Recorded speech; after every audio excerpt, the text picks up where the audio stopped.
Naxçıvan Dövlət Universiteti nəzdində Naxçıvan Dövlət Texniki Kollecinin Nəqliyyat Vasitələrinin Texniki İstismarı ixtisasının müəllimi Əliyeva Hava bəyim. Bugün texniki mexanikanın əsasları fənnindən kinematika haqqında əsas anlayışlar və nöqtə kinematikasını öyrənəcəyik. Dərsimizin planı kinematika haqqında əsas anlayışlar, cismin hərəkət tənnişləri, nöqtənin hərəkətinin verilmə üsulları və nöqtənin müntəzəm hərəkəti. Kinematika nədir? Kinematikada maddi cisimlərə təsir edən qüvvələrdən asılı olmayaraq onların hərəkəti öyrənilir. Yəni, kinematikada cisimlərin hərəkəti həndəs nöqteyi nəzərdən öyrənilir. Kinematika maşın və mühəndislikdə, robotların, maşın və mexanizmlərin, nəqliyyat vasitələrinin texniki analizində geniş tətbiq olunmuşdur.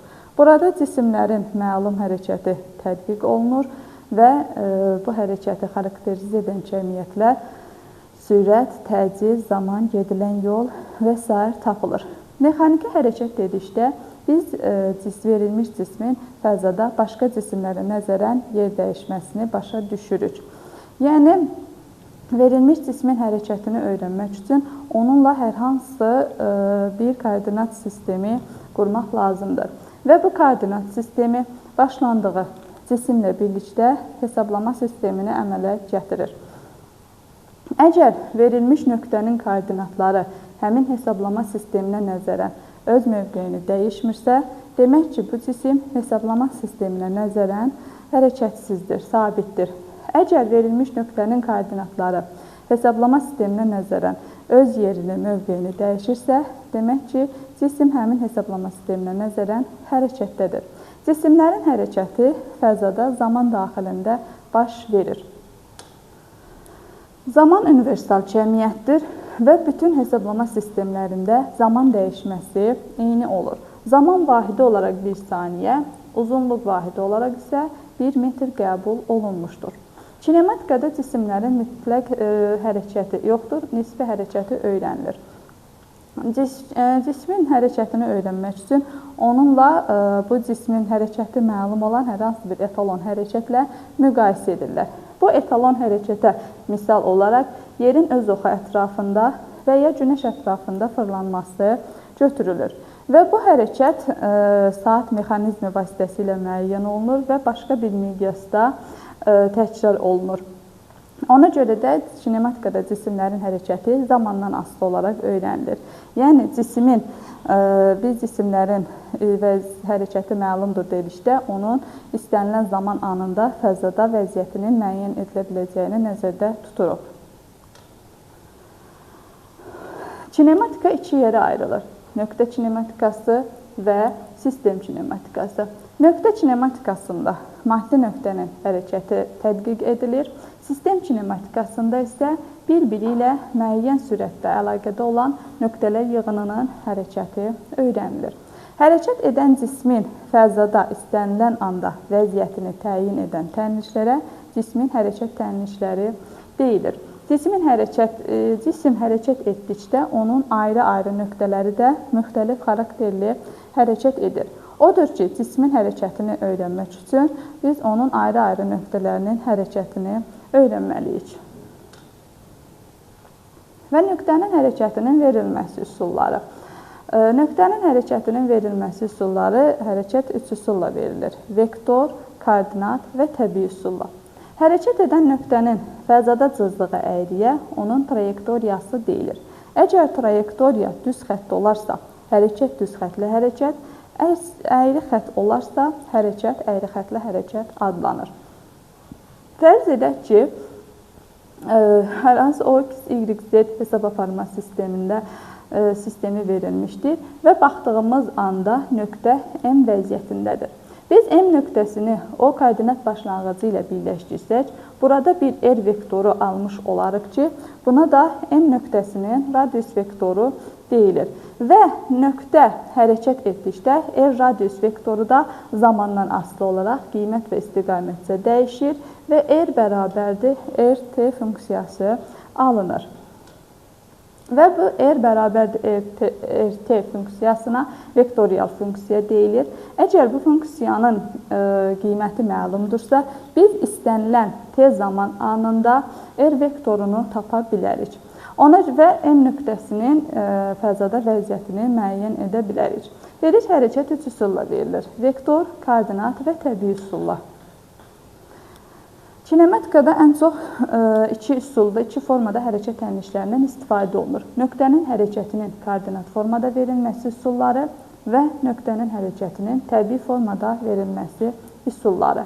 Nöqtə hərəkət etdikdə onun koordinatları da zamandan asılı olaraq dəyişir və x bərabərdir f1t, y bərabərdir f2t, z bərabərdir f3t formasını alır. Və bu tənişlərə nöqtənin koordinat formada hərəkət tənişləri deyilir.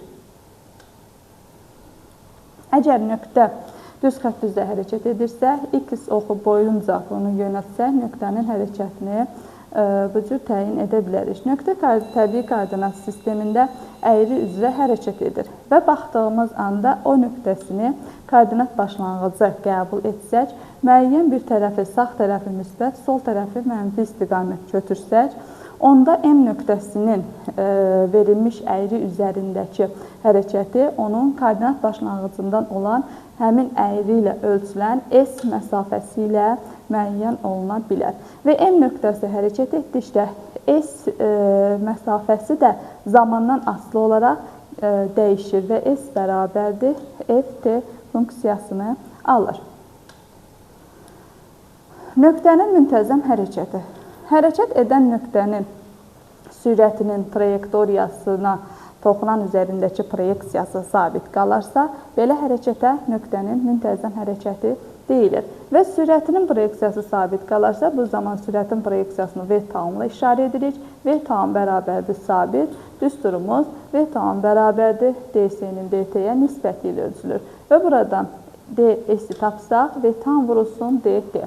Əgər bu ifadəni inteqrallasaq, integral s0-dan s-ə ds bərabərdir. İntegral 0-dan t-yə v tam dt şəklini alaq. Və burada baxdığımız S0 və S nöqtənin başlanğıc anda və baxdığımız zaman anındakı göz koordinatları adlanır. Və tənliyimiz S minus S0 bərabərdir V tam T şəklini alır. Əgər buradan S-i tapsaq, nöqtənin koordinatını tapsaq, S bərabərdir S0 plus V tam T. Və bu tənliyə nöqtənin müntəzəm hərəkət tənliyi deyilir. Əgər nöqtənin başlanğıc andakı koordinatı, yəni S0 0-a bərabər olarsa, bu zaman düsturumuz S bərabərdir VT şəklini alır. Hərəkət edən nöqtənin təcilinin trayektoriyasına toxunan üzərindəki proyeksiyası sabit qalarsa, belə hərəkətə müntəzəm dəyişən hərəkət deyilir. Təcilinin proyeksiyasını biz omega tamla işarə etmişik. Omega tam bərabərdir sabit olur. Omega tam bərabərdir dv-nin dt-yə nisbəti. Buradan v-ni tapsaq, dv bərabərdir omega tam dt olar. Və bu ifadələr burada v0t və v tam bunlar başlanğıc anda və baxdığımız zaman anında sürətin proyeksiyalarıdır. Əgər ifadəni inteqrallasaq, v0 tam, v tam, dv tam bərabərdir. İntegral 0-dan t-yə omega tam vurur dt ifadəsini alarıq. Və bu ifadəni yazsaq, v tam minus v0 tam bərabərdir omega tam t. Buradan v tam bərabərdir v0 tam plus omega tam t. Yenə əgər sürətin başlanğıc andakı proyeksiyası 0-a bərabər olarsa, o zaman düsturumuz v tam bərabərdir omega t olar. Və bu ifadələri yerinə qoysaq, əgər ds bərabərdir v0 tam dt plus omega tam t dt.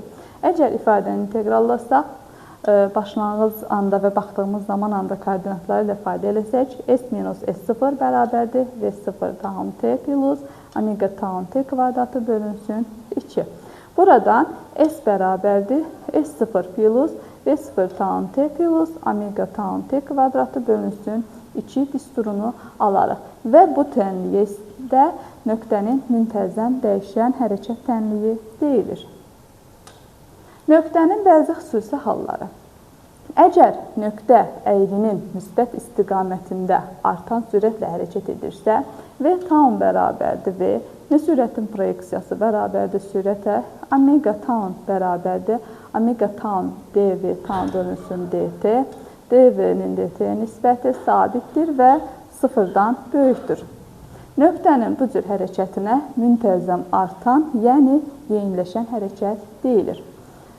Və v tam bərabərdir v, omega tam bərabərdir mənfi omega tam, dv tam bölünsün dt sabitdir və sıfırdan kiçikdirsə, nöqtənin bu cür hərəkətinə müntəzəm azalan hərəkət deyilir, yəni yavaşlayan hərəkət deyilir.